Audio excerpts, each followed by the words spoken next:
Leemos para gloria de Dios Padre, Hijo y Espíritu Santo, 2 de Corintios, capítulo 12, verso 20. Dice así: pues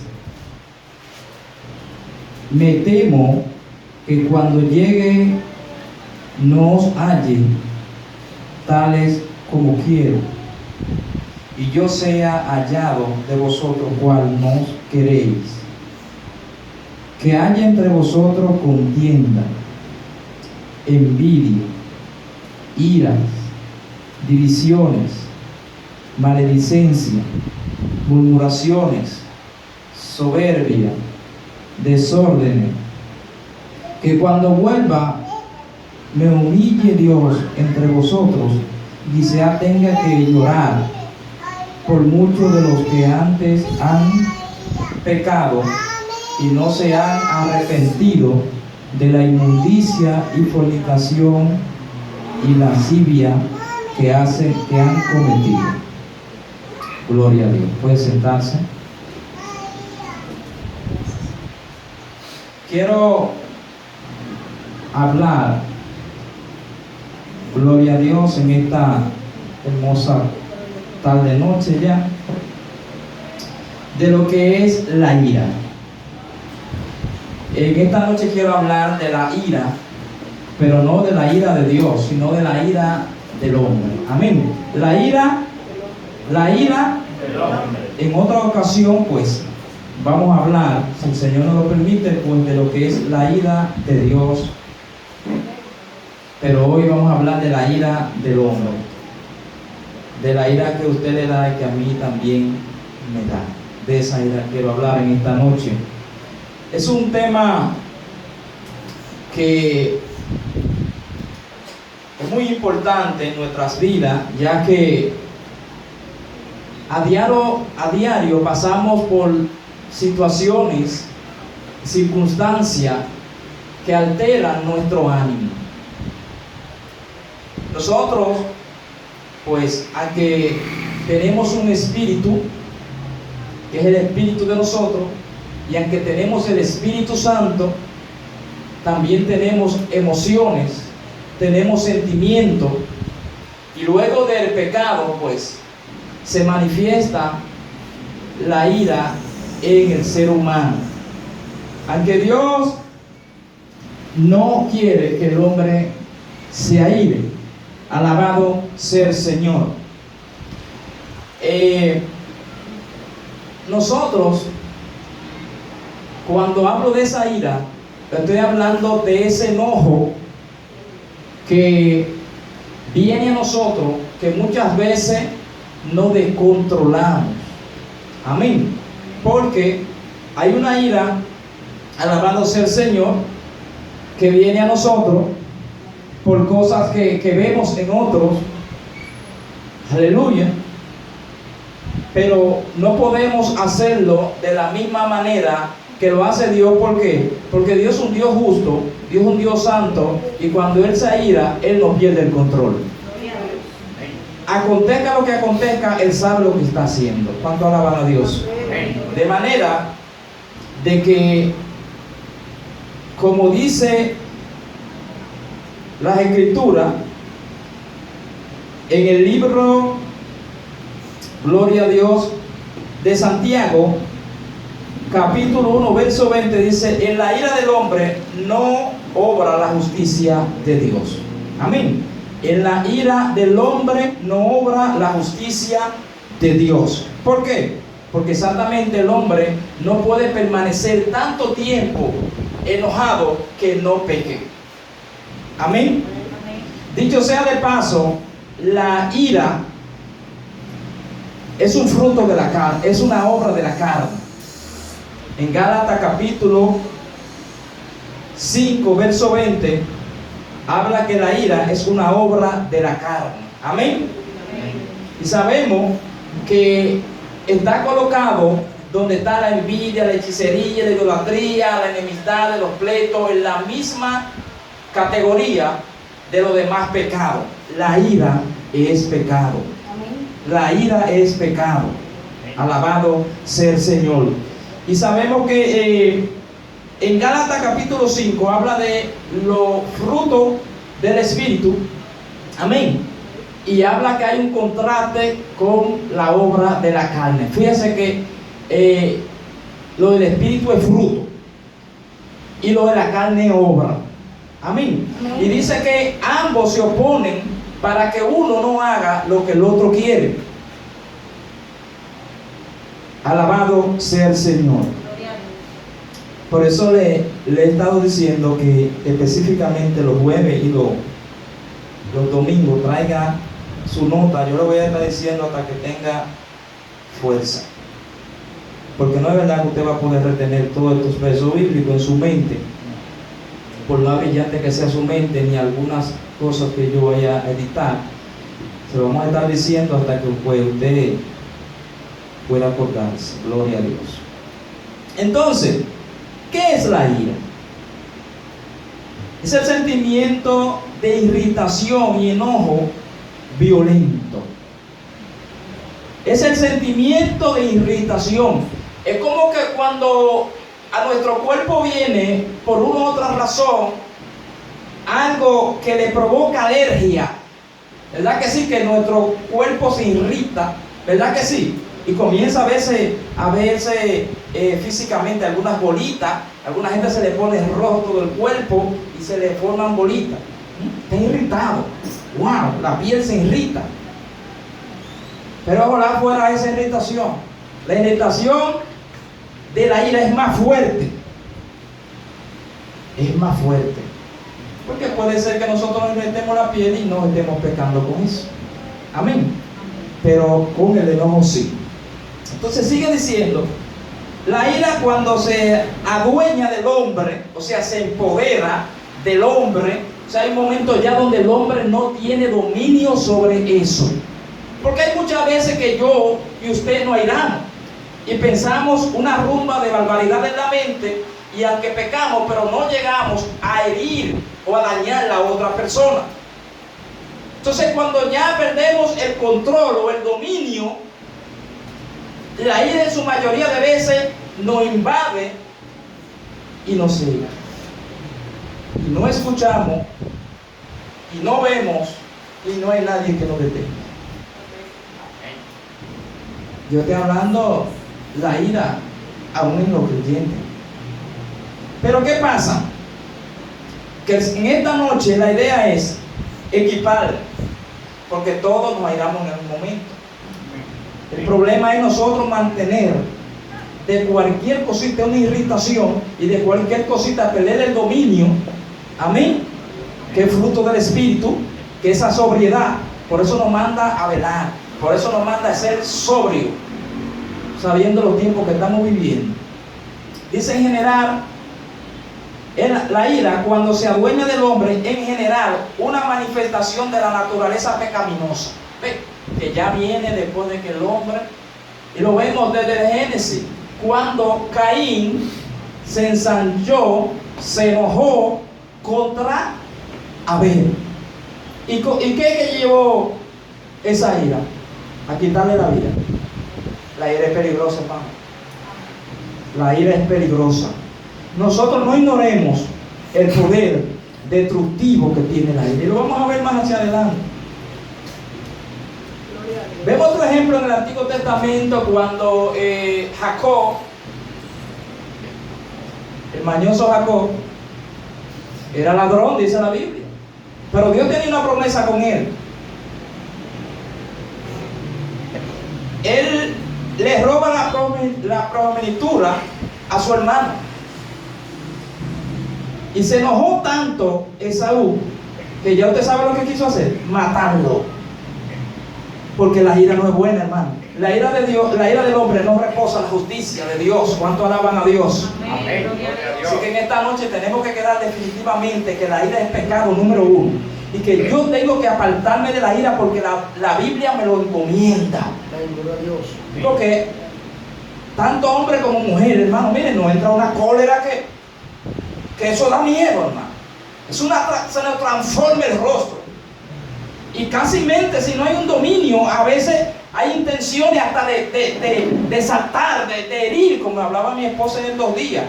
se encacata y el hombre viene también. La mujer quiere volverse la mujer araña, no sé qué le picó, y el hombre quiere volverse el león de la selva.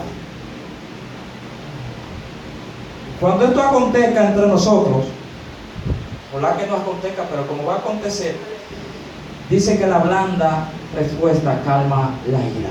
Amén. Lo mejor es que cuando una persona está irado, usted se quede callado si puede.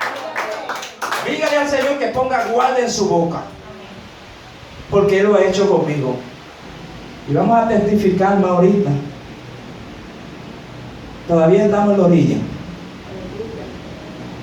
Es la naturaleza pecaminosa del hombre que monta en cólera lo que le hablaron, y que queda patente la deprobación de Dios hacia ella y sus efectos. ¿Por qué Dios no quiere que el hombre? En realidad la ira no es que es mala. El problema es que nosotros, al venir la ira, nos descontrolamos y pecamos. Porque usted diría, pero Dios se aira. Sí, pero Dios se aira, pero Dios es justo. El problema es que nosotros no podemos mantenernos en ese equilibrio como Dios, en esa justicia, y somos desequilibrados. Y ya el pecado afecta todas las áreas, ya la ira se convierte a nosotros en un enojo que queremos hacer cosas que no son correctas. ¿Cuánto alaban a Dios? Amén. Gloria a Dios. Como le dije, Santiago dice que en la ira del hombre no obra la justicia de Dios. Justicia da a cada quien lo que se merece. Lo que damos es lo que no merece. Amén. Recuerda también la historia del libro de Daniel, ¿verdad? Capítulo 3, cuando hubo el episodio de que se levantó la estatua, ¿verdad? Para que todos los que estuvieran allí se postraran ante la estatua de oro que el rey Nabucodonosor había hecho. ¿Y qué aconteció? Hubieron 3 hombres que no quisieron postrarse, específicamente los hebreos, los judíos devotos. Amén. Los judíos y hebreos devotos. Devoto era lo que eran fieles, lo que preferían mejor que lo mataran. Usted sabe que siempre dentro hay un remanente. ¿Cuánto alaban a Dios? Amén. Gloria a Dios. Aleluya. Seamos nosotros de ese remanente. Eso es lo que Dios anda buscando. Que seamos de los que no nos postramos. Alabado sea el Señor, sino de los que estamos dispuestos. Pero eso no es el pastor que lo elige. No, eso no es un miembro de la iglesia. Eso lo elige usted. Ser de los valientes, ser de los fieles. ¿Cuánto alaban al Señor? Gloria a Dios. Mira, hermano, antes de entrar en muchos detalles, yo quiero hablar, porque cuando viene a ver, se me pasa lo que estaba aconteciendo aquí en los Corintios. Pablo anuncia su tercer viaje a la iglesia de los Corintios. Todos nosotros sabemos que la iglesia de los Corintios era una iglesia que estaba bendecida con todos los dones. Diga conmigo, con todos los dones. Con todos los dones. Y es una bendición una iglesia que tenga todos los dones espirituales. Amén. Porque Dios lo colocó en cada creyente para edificación del cuerpo de Cristo. O sea, para que lo edifiquemos. Hay algunos que Dios lo llama como maestro, otros lo llama como apóstol, otros lo llama como profeta, otros lo llama como maestro, otro como pastor. En fin, da muchísimos dones y todo. Gloria a Dios. Gloria a Jesús. Todos son repartidos por el mismo Espíritu. El Espíritu Santo tenemos que anhelar, es que tal dones, pero recordar que Él es que va a dar conforme a la necesidad que hay y conforme a Él quiera. Porque hay personas todavía jugando al don que quiero. ¿Y quién le dijo que el Evangelio es lo que usted quiere? Es a lo que Dios le llama. Inmediatamente usted cae lo que es en un rendimiento total. Usted acepta a lo que Dios le llamó y a lo que Dios le puso. Y no hay una cosa más buena que cuando nosotros reconocemos que nosotros no éramos dignos de nada, que si a nosotros se nos llamó a barrer, tenemos que hacerlo con excelencia. A la posición que se nos puso, recoger la ofrenda o poner algo en un lugar, tenemos que hacerlo con excelencia. Porque Dios no te va a premiar porque eres pastor, porque eres profeta, porque tienes don de ciencia, porque tienes don de profecía, porque tienes don de que Dios te revele algo o tenga el don de sanidad. Dios no te va a premiar por eso, Dios te va a premiar por la fidelidad de lo que Él te entrega. Usted no ve que cuando que le entregan 5, le dice, entrar al gozo de tu Señor, fuiste fiel, fidelidad, fuiste fiel, entrar al gozo de tu Señor. Y el que le entregó 2 le dijo, fuiste fiel, lo mismo, porque Dios da conforme a la medida. Dios no se equivoca en lo que Él te puso, Dios no se equivoca en lo que Él me puso. El problema es que hasta no entender, no caer rendido ante el Señor y no caer en calidad de siervo y echarle a un lado el orgullo, nosotros no vamos a entender eso. Debe gente, hermano, ay, si yo predicara como fulano, como usted predica, y yo quiero, pero entonces Dios le dio a cantar. Y dice, y el que predica entonces dice, ay, si yo cantara como fulano, o como fulano. Entonces, ¿cuál es el problema? ¿Que Dios se equivocó? ¿O es falta de identidad? ¿Cuál de las dos será?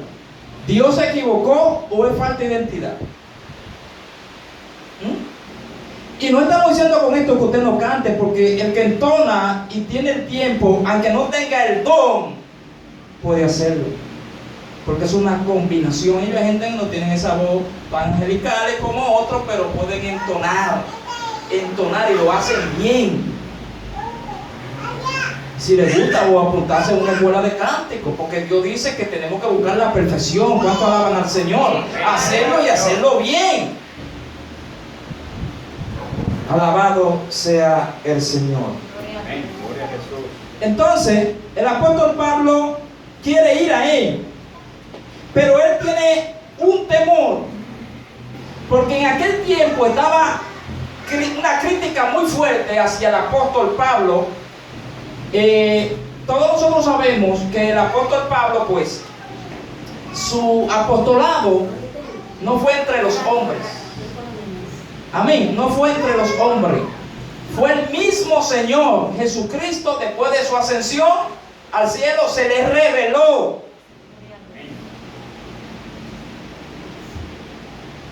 Y lo hizo su apóstol. ¿Cuánto alaban al Señor?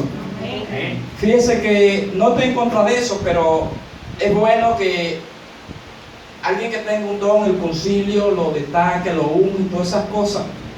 Pero déjeme decirle que si esa persona que el concilio lo unja, el concilio lo reunja y lo envíe, si no tiene el llamado, está perdiendo su tiempo. Los dones los da Dios, los ministerios los da Dios. Ahora, el pastor capacita, el maestro capacita, y al tiempo de esa persona estar enteramente completo, entonces se le envía el ministerio.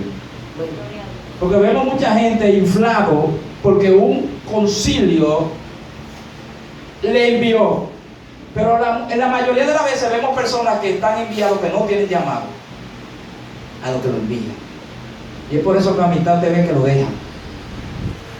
Tiene que entregarle, si es pastor, una iglesia con 100 y pico miembros, si no lo dejan, y un lugar que sea de mucha vista. ¿Cuánto alaban al Señor?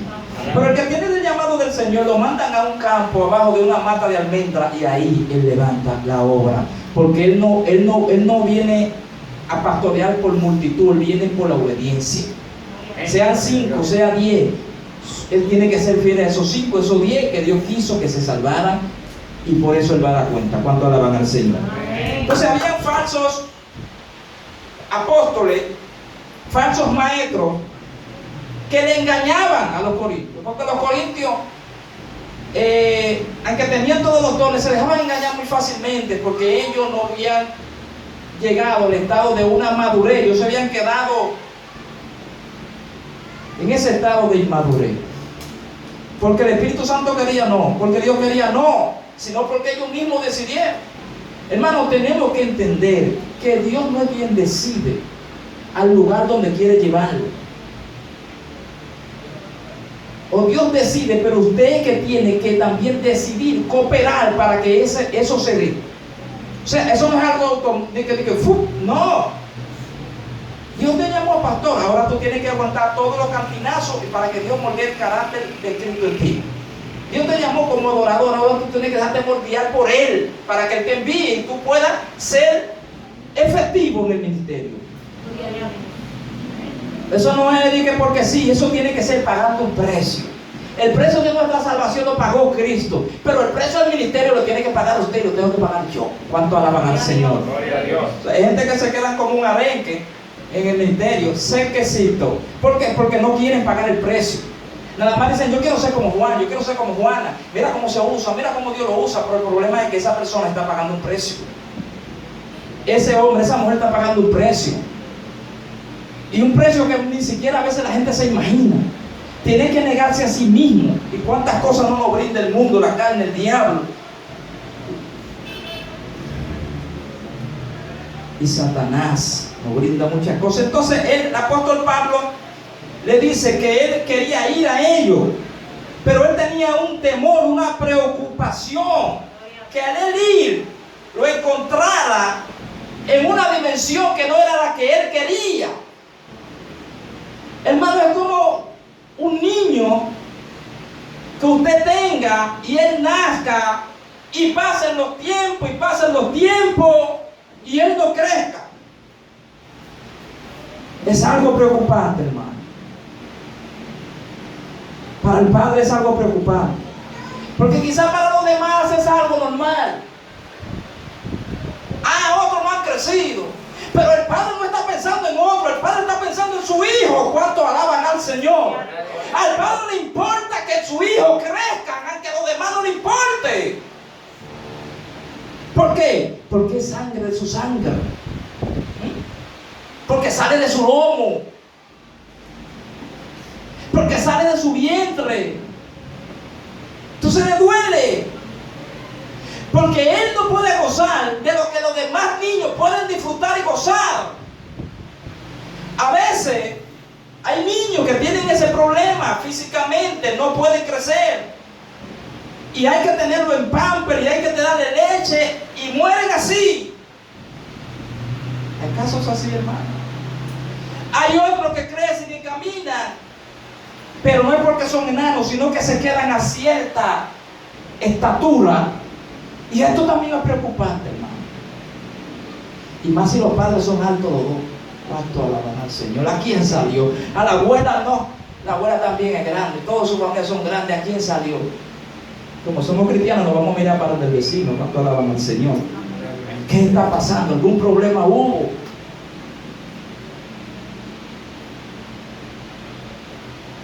Es fuerte, hermano. Entre al ejemplo que yo le estoy dando. Que todo el tiempo sus hijos se queden ya ahí. Que ya usted no pueda disfrutar de las demás etapas. El padre, esto le trae una preocupación. Al padre esto le trae dolor. Por eso el apóstol Pablo se considera como un padre. Incluso él le dice, no es el hijo que atesora para el padre, sino el padre atesora para el hijo. Y aquí que yo soy el padre.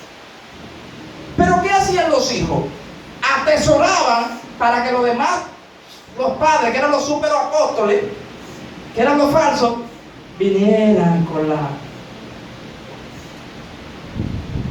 el lienzo y le echaran todo, los zapatos, como hay corrientes por ahí que echan los zapatos y echan todo, y la gente sale hasta en bermuda si la tiene abajo. Y esos son los buenos. Y esos son los que le gusta a la gente. Usted no ve que hay gente que no se le entiende nada cuando predica. Y nosotros somos mejores que ellos. Pero hay gente que no se le entiende nada, porque es por ahí que viene el error. Yo pudiera hacerlo así, cuando comencé lo hacía peor. Pero yo tuve que ir creciendo, yo tuve que ir madurando.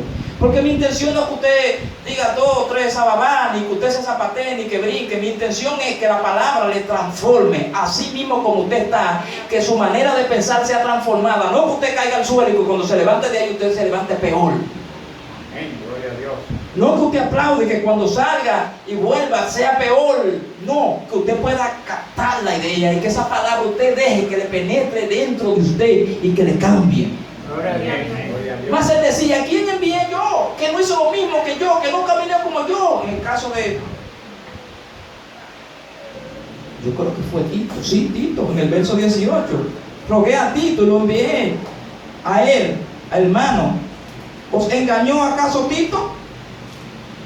Por eso que tenemos que tener cuidado quién va a ser mi representante. Amén.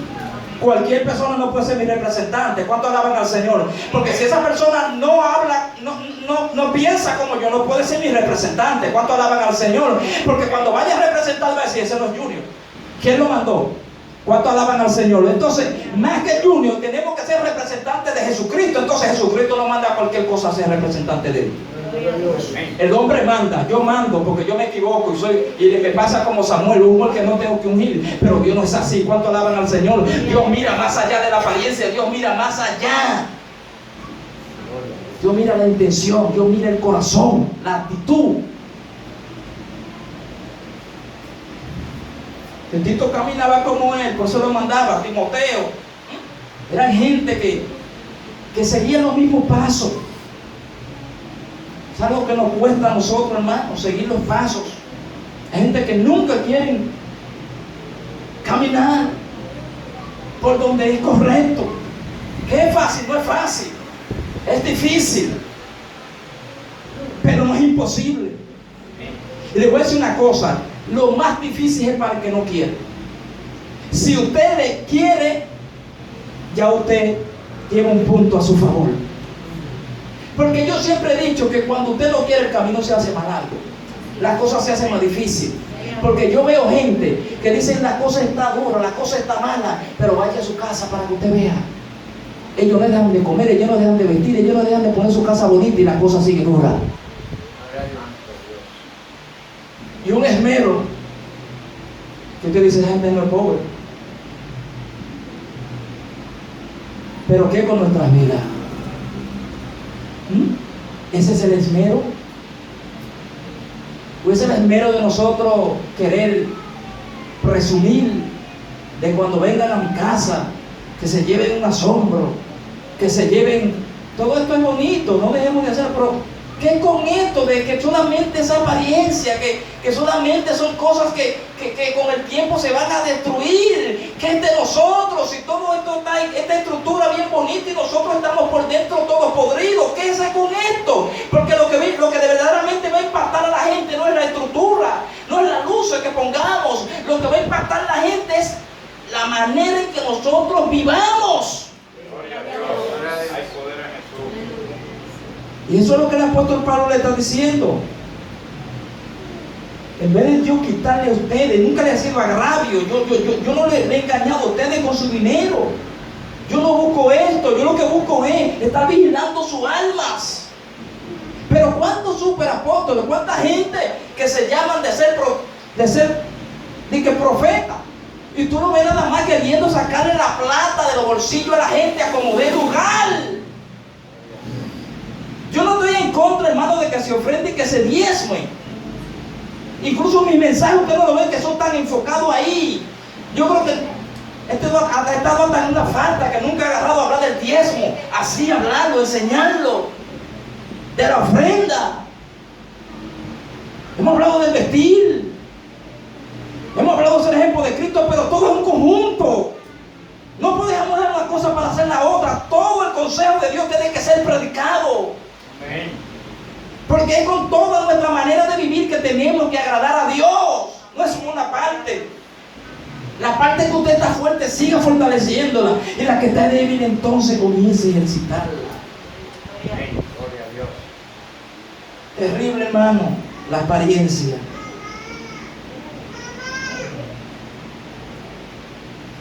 Entonces, uno de sus temores era, pues, me temo que cuando llegue nos halle tales como quiero, porque el padre siempre quiere algo para sus hijos. Y usted lo puede ver con sus hijos si usted lo tiene.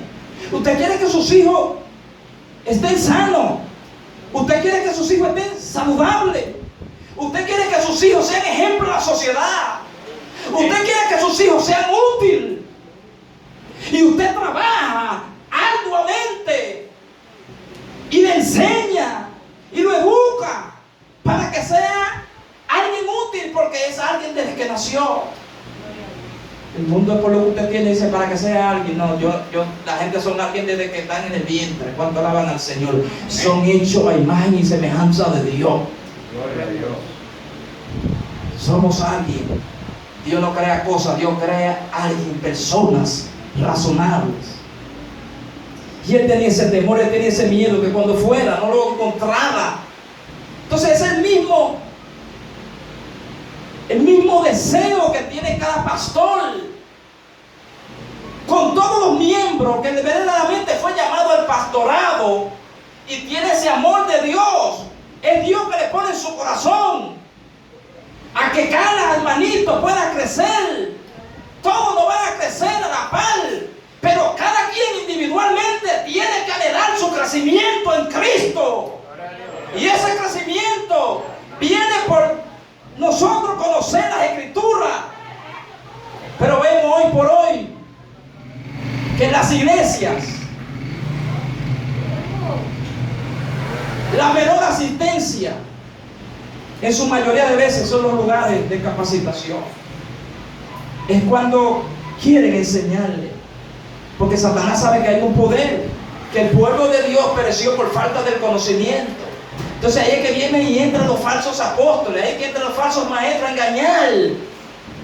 ¿Por qué? Porque no tienen conocimiento. Pero usted no ve que cuando usted va madurando, ya usted va dejando las cosas de niño.